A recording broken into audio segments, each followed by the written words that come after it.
une nouvelle vidéo que je vais essayer de faire plus courte sur l'hypersensibilité. C'est un sujet sur lequel il y a pléthore de vidéos, de conférences et de livres. Je vais citer d'ailleurs quelques titres de bouquins qui me semblent intéressants sur ce sujet, mais je vais apporter ma vision à moi qui m'a interpellée ces derniers jours. Et si en fait cette façon d'être au monde qu'on appelle l'hypersensibilité n'était pas une façon au fond qui devrait être la norme, qui devrait être la nature de l'être humain, et le titre qui m'est venu du coup, c'est hypersensible ou peut-être une façon d'être au monde pleinement conscient, vivant et connecté. Est-ce que finalement ces personnes qu'on place dans une catégorie, auquel on pose une étiquette, comme on aime bien le faire, hein, un terme hypersensible d'ailleurs qui peut être remis en question, et que d'autres personnes, psychologues ou autres, appellent maintenant la sensibilité élevée ou la haute sensibilité. Et au fond, moi je crois que ça me parle plus que ce mot hyper. Est-ce que c'est si hyper que ça, ou est-ce que c'est pas simplement une façon d'être au monde, voilà, plus consciente, plus présente et connectée à ce qui nous entoure, et aussi donc à la fois à notre monde extérieur et à notre monde interne. Alors, bon, pour rappeler un petit peu les grandes caractéristiques des personnes qui ont donc une sensibilité élevée, moi j'ai plutôt envie de dire comme ça du coup, il y a une exacerbation des 5 sens. Donc les sens, ce sont vraiment des fenêtres sur le monde. C'est grâce à nos sens qu'on interagit avec le monde et aussi avec notre intériorité, et surtout avec le monde extérieur. Et donc, chez la personne qui a une sensibilité élevée, ils sont exacerbés. Donc, on va capter beaucoup plus finement des odeurs, des sons, des bruits, des goûts peut-être aussi, et le toucher peut. Alors, on en parle moins dans le domaine de l'hypersensibilité, mais peut-être aussi que ce domaine-là peut être important. Donc, des sens exacerbés. Donc, finalement, ça confirme un petit peu ce que je pense. C'est une façon d'être au monde, un contact avec le monde plus présent, plus conscient et plus intense finalement. Donc il y a ce point-là, il y a une sensibilité émotionnelle accrue, mais je pense que cette sensibilité émotionnelle va avec la sensibilité sensorielle, puisque c'est aussi par nos sens, enfin nos sens contribuent à nous permettre d'avoir des émotions. Il y a aussi les pensées, mais les pensées, elles sont le fruit de ce que l'on perçoit, donc tout ça finalement c'est très lié. Sensibilité émotionnelle accrue, ça veut dire que on va ressentir toute la gamme des émotions. Et attention, pas juste les émotions dites négatives. Moi, maintenant, je considère qu'il n'y a pas d'émotions négatives. Il y a des émotions désagréables.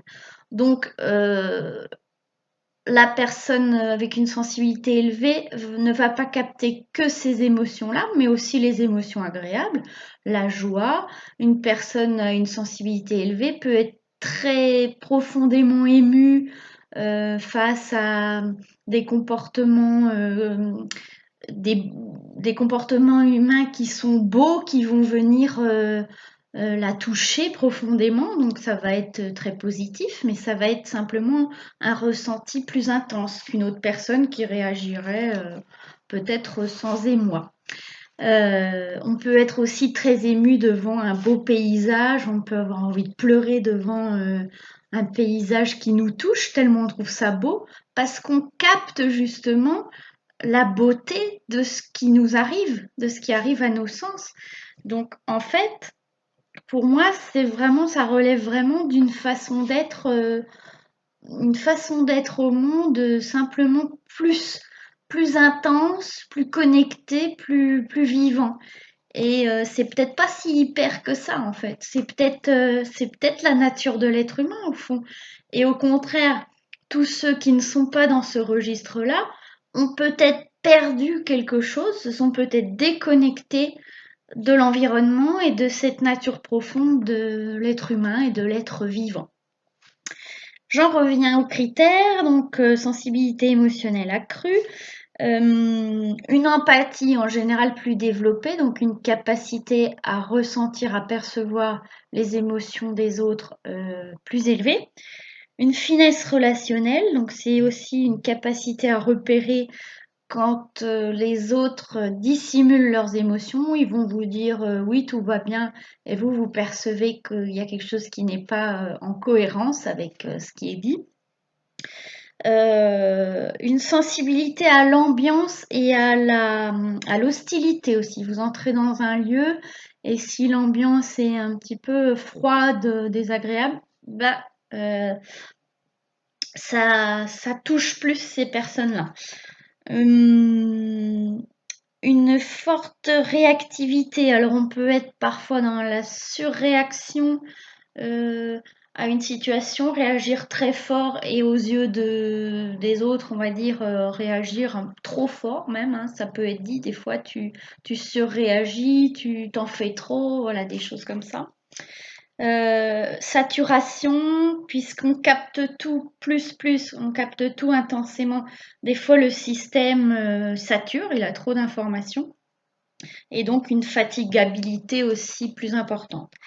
Et puis, chez les personnes à haute sensibilité, il y a en général des capacités intuitives, une intuition ou un potentiel intuitif plus important ou une intuition développée. Voilà. Cette sensibilité, on apprend à la gérer au fur et à mesure de la vie. Et je me faisais la réflexion que finalement, est-ce que les personnes à sensibilité élevée ne souffrent pas plus de dépression, de burn-out, d'anxiété, peut-être de troubles psychosomatiques divers et variés? Est-ce que c'est pas parce que il y a comment dire, une intensité sensorielle et émotionnelle forte, élevée, qui fait que quand on n'a pas connaissance de notre fonctionnement et qu'on est débordé par ce que l'on capte, peut-être on va plus facilement dans des symptômes anxio-dépressifs, burn-out, etc. Parce qu'on ne sait pas, on ne sait pas gérer cet afflux d'informations. C'est une question. Moi, dans mon métier, dans mes accompagnements, je me demande si tous ceux que je vois qui viennent parce qu'ils sont en souffrance à cause de leur anxiété ou à cause de leur sensibilité, des fois c'est posé, hein, ce mot-là, euh, est-ce que c'est pas justement des personnes qui ont une sensibilité élevée et qui par moment n'arrivent pas à la gérer? Déjà, ils n'ont pas toujours connaissance de leur fonctionnement. Et puis parfois, ben, on est débordé.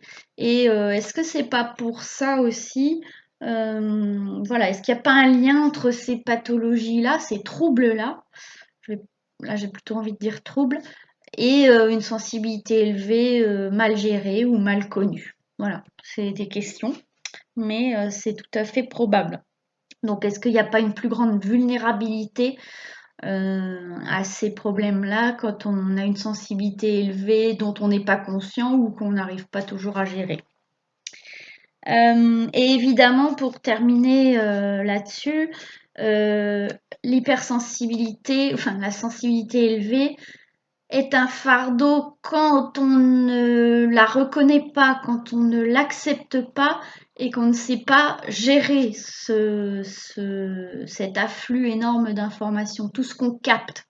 Parce qu'on capte énormément de choses sans même parfois en avoir conscience, plus que d'autres personnes.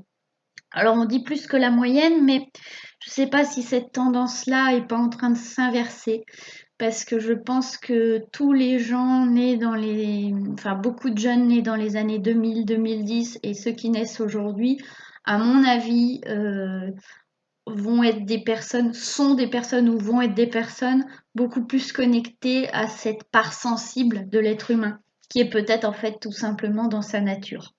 et qui peut être du coup un vrai cadeau pour le monde si on apprend à s'y connecter, à en voir toute la beauté et la force, parce qu'en fait, derrière ce côté qui peut être parfois un fardeau, il y a vraiment un cadeau pour soi quand on sait l'apprivoiser, et surtout, je crois, un cadeau pour le monde.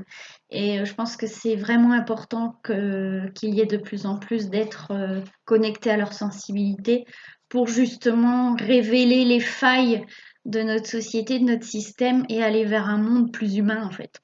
Voilà, et plus connecté au vivant. Et bah du coup, c'est tout pour cette vidéo. C'est bien, j'ai fait plus court. Oui, je voulais citer quelques bouquins si ça vous intéresse. J'ai noté quelques références. Il y a Maurice Barthélémy, là, qui est un acteur, comédien, comique et autres, qui a écrit un bouquin qui me semble pas mal. Et il y a aussi, je vous mettrai en barre d'infos un lien, Fort comme un hypersensible. Il y a Hypersensible, trop sensible pour être heureux de Saverio Tomasella qui s'est pas mal spécialisé dans ce sujet-là. Il y a Ma Bible de l'hypersensibilité de Nathalie Claubert qui est psychologue, qui a également écrit sur le haut potentiel intellectuel. Ça, j'y reviendrai peut-être dans une autre vidéo. Fabrice Midal qui a écrit aussi là-dessus, Suis-je hypersensible? Et puis Judith Orloff, guide de survie des hypersensibles empathiques. Évidemment, il y en a plein d'autres, mais c'est juste quelques références qui peuvent être pertinentes. Voilà. Il y a aussi toutes sortes de vidéos, de conférences, d'interviews. Enfin bon, il y a vraiment pléthore d'informations sur ce sujet ces dernières années. Donc après, je pense qu'il faut aussi faire un petit peu le tri. Il y a des choses plus ou moins bien, mais voilà, pourquoi pas intégrer que peut-être c'est en fait une façon d'être au monde presque plus naturelle en fait que les gens qui sont coupés de leur sensibilité, qui sont dans une mécanique marche ou crève, on s'écoute pas, les émotions c'est pas bien, c'est quand on est faible. Vous voyez, il y a toutes ces choses-là qui sont parfois véhiculées et qui sont peut-être coupées de la réalité en fait, de l'être humain. Voilà. Bah, écoutez, j'espère que cette vidéo vous aura intéressé. J'adore lire vos commentaires, donc allez-y, c'est vraiment chouette ces interactions, voir un peu ce que vous en pensez, si vous vous reconnaissez là-dedans, comment est-ce que vous gérez, etc. Et au plaisir pour une prochaine. Au revoir.